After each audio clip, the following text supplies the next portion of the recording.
Hello mga ma'am, share na ako mag-share ng malutuing Chinese dito sa Hong Kong. Okay, today's menu po ay ang ating stir fry na cucumber. So dito po ang cucumber ay niluluto namin. Ayan, kinigisa namin, no? At nilagyan lang yan ng konting chicken powder. Masarap po siya. Try nyo. And then the next one ay ang ating fried na pork chop. Ayan, pinili po yan na marinated na. So ipa-fry na lang. So na-fry ko na po yan.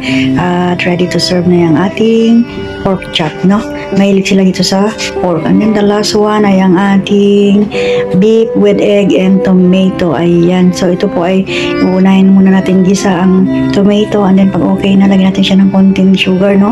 Para matanggal ang asim ng tomato, and then saka natin ilagay ang beef. And then kasunod ay ang ating egg.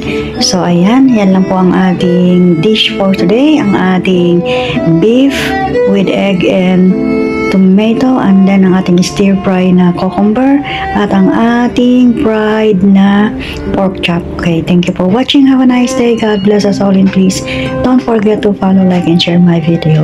Thank you.